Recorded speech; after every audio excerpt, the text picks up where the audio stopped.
For the first time in 1989, we have seen what is called hung parliament, when no political party got majority. We have rightist political parties, we have centrist political parties, and leftist political parties. Bureaucracy has regained some of its lost credibility and authority.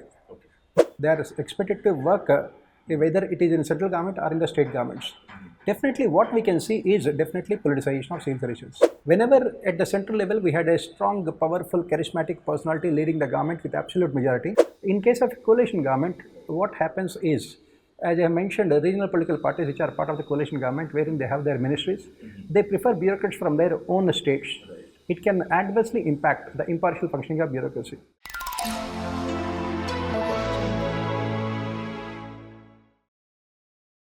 Hello everyone.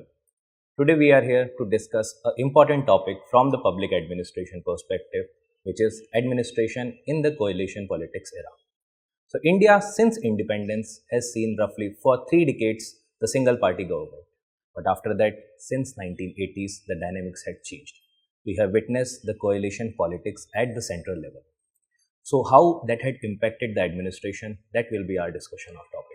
So to discuss this particular topic, I am joined by Pavan Sir, who is the faculty of Vision IS. Hello sir. Thank you. So sir, since late 1970s, we had seen that we arrived in the coalition era. So for the clarity of the students, can you explain briefly like what is the coalition government actually and how it functions?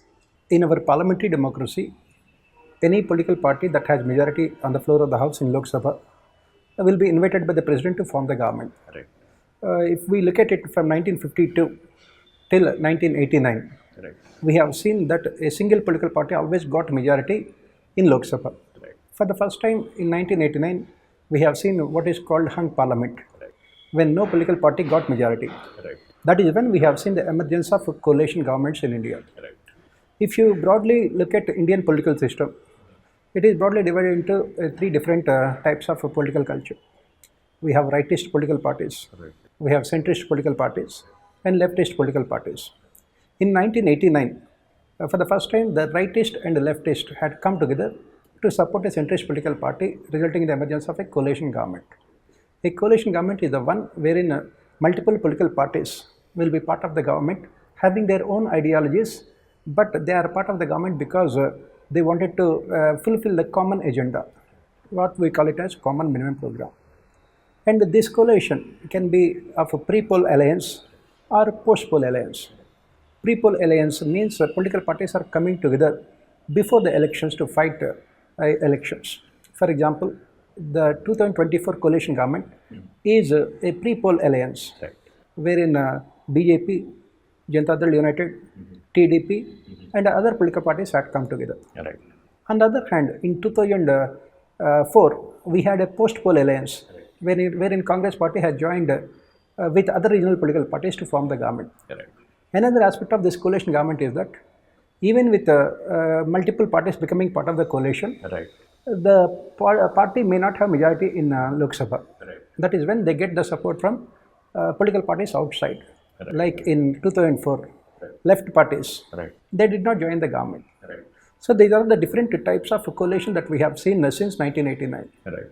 And from 1989 to 2014, the country has witnessed this coalition governments. Right. So, sir, as you were talking about from the political perspective, that what is a coalition government, but when it comes to the administration, generally the administration or the bureaucracy is also getting impacted by this kind of coalition government. Sometimes they are functioning in a better manner or comprehensive manner. Sometimes there might be certain kind of issues also. So, like, what kind of things that you can like talk about with respect to this, that whether they are supporting this or whether there is any kind of hindrance to that? When we look at it in a politician-civil servant relationship, Right. in India, for a long period of time, we had what is known as balanced polity, Right. wherein the political executive and bureaucracy performed their functions within their domain. Mm-hmm. And whenever we had a single party rule, especially from 1970s onwards, whenever the Prime Minister basically being a charismatic personality, Right. leading the government with absolute majority, we have seen politicization of civil services. Right. Now, with the emergence of coalition governments, bureaucracy has regained some of its lost credibility and authority. Okay. Because the relation between the political executive and bureaucracy can be said to be a 2% zero-sum game. Okay. One can gain at the cost of the other. Right. With coalition governments, the authority of the political executive can be a little bit less. Okay. For example, in coalition governments, regional political parties will be part of the government. Right. And most of the leaders from the regional political parties who are part of the government in the Council of Ministers may not have administrative experience. Right. That is when they depend on bureaucracy for their survival, Right. which results in what is known as a bureaucratization of politics, Bureaucrat. wherein bureaucracy dominating the functioning of the political executive. And that we have seen in the coalition government era between 1989 to 2014. So bureaucracy gains a lot more power compared to the political executive. Right. For the simple reason that the ministers who are expected to formulate the policies do not have the necessary technical knowledge. Right.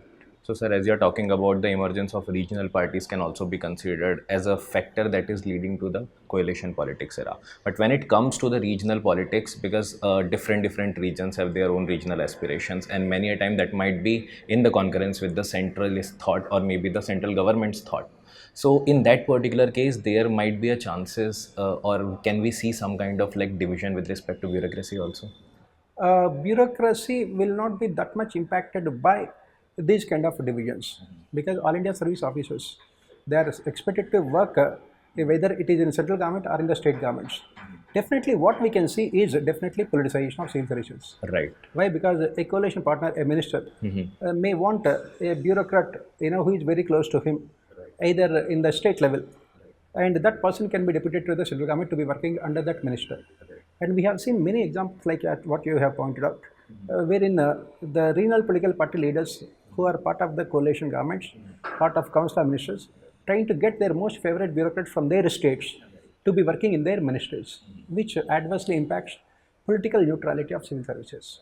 And this will have definitely a negative impact Right. on the impartial, efficient functioning of bureaucracy. Right. So, sir, apart from this particular thing, we have also observed that whenever there is a coalition government which is dependent upon a lot of factors, or maybe the parties that we can say, there have been the hung kind of like decision making, or maybe can be said as the policy paralysis that is also observed in certain scenarios. So, whether it is good for the administration or whether it is bad for the administration. If we look at it, between 2009 and 2014, it was a coalition government, Right. and what the country has witnessed was a complete policy paralysis because the Prime Minister did not have real powers to impose his orders and decisions on Council of Ministers. Right. Because these Council of Ministers are selected by the political parties who are part of the coalition. Right. So the authority and the power of the Prime Minister gradually declines. In fact, it drastically goes down in a coalition government. So what happens here is the ministers who are part of the coalition partners will have their own policies which may be in conflict with the overall policies of the government.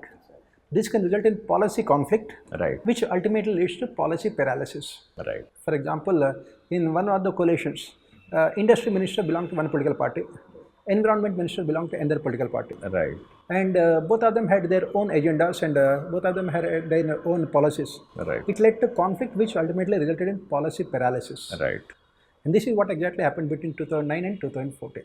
So, sir, when this kind of situation occurs, I think the federalism is also one thing that is getting impacted, because the kind of federalism that we are having already, it is a bit tilted towards the center, but it is more towards the collaborative kind of federalism. But when there is a coalition kind of government, that federalism is also getting impacted. So, whether it is getting impacted in a positive manner or in a negative manner. As you have mentioned rightly, our constitutional makers deliberately and consciously opted for a federation with a strong tilt towards the union government for obvious reasons. But what we say about union-state relations is that the relations are influenced more by the political circumstances than constitutional provisions. Right. Whenever at the central level we had a strong, powerful, charismatic personality leading the government with absolute majority, Right. it always resulted in more centralization, Right. with the states becoming less powerful. On the other hand, from 2009 to 1989 to 2014, 25 years continuously, we have seen coalition governments, and this is the best period for our federalism also, Okay. wherein we have seen collaborative federalism, Right. wherein the union and state governments had come together. Why did we see collaborative federalism? Because now the survival of the central government depends on the support provided by the regional political parties. Right. So the central government was forced to transfer more powers to the regional political parties, also to the state governments. Right. and it has a very positive impact on our federalism. So basically, what you are trying to say over here is that the federalism is getting strengthened by the coalition politics. Exactly. And what about, sir, bureaucracy? Because there are chances that we have already discussed about the politicization of the bureaucracy. So is the bureaucracy is also getting positively benefited by the coalition government? As we have mentioned, we have both politicization of bureaucracy and bureaucratization of politics. Right. So whether it is a coalition government or a single party rule, what really is needed is a safety and security for bureaucracy in terms of their impartial functioning. Right. In case of coalition government, what happens is, as I mentioned, the regional political parties which are part of the coalition government, wherein they have their ministries, they prefer bureaucrats from their own states. It can adversely impact the impartial functioning of bureaucracy. Bureaucrats, they know that committed bureaucracy is the one that really gives them more chances to reach top level positions. Right. And it can have adverse impact. Right. So, sir, considering that the scenario where we are living right now, the kind of diversity that country is cherishing, and apart from that, the kind of awareness that the people have got, the kind of coalition politics is going to remain for a longer period of time. So, what can be a sustainable way for the bureaucracy in order to remain in the coalition era without hampering the kind of political neutrality or the impartiality that is being bestowed upon them? And this is where we talk about civil services reforms. Right. Because right now, their promotions, transfers, postings, suspensions, removals, all of them are in the hands of the political executive. So with the emergence of coalition government, the power is getting dispersed. Right. And this is resulting in more politicization of bureaucracy. So what is required is civil services reforms, wherein we have to make sure that all these career-related aspects of bureaucracy are being decided in an impartial, transparent, efficient manner. Right. So that it will not adversely impact their impartial and efficient functioning. Right. So as I think in TSR Subramaniam case, it was mentioned about the Civil Services Board that I think that you are pointing out with respect to the transfer, posting and other aspects. Exactly. Of it. Yeah. Yes. So I think that is also going to benefit a lot to the bureaucracy. Yes. There should be social audit of the performance of the bureaucrats. Right. On the basis of that performance evaluation, Right. their transfers and promotion should be decided. Right. Otherwise, it unnecessarily leads to politicization of civil services, which can adversely make the bureaucracy functioning ineffective. So I think this can be a sustainable way where there should be certain kind of checks from the other body which is also independent compared to the political executive. So I think that is the whole crux of this thing. And that is what exactly Second Administrative Reforms Commission in its report on personal administration also has suggested. Right. Depoliticizing the functioning of the bureaucracy is necessary in this age of coalition governments, so that bureaucracy can implement rule of law both in letter and spirit, which is what we call it as constitutionalism. So ultimately the game is about the constitutionalism, ensuring the spirit of the constitutionalism and constitutional morality is the need of the time.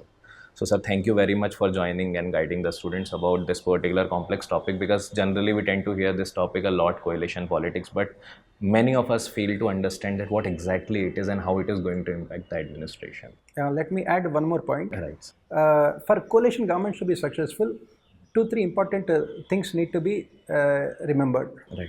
First, it has to be a pre-poll alliance with common ideologies.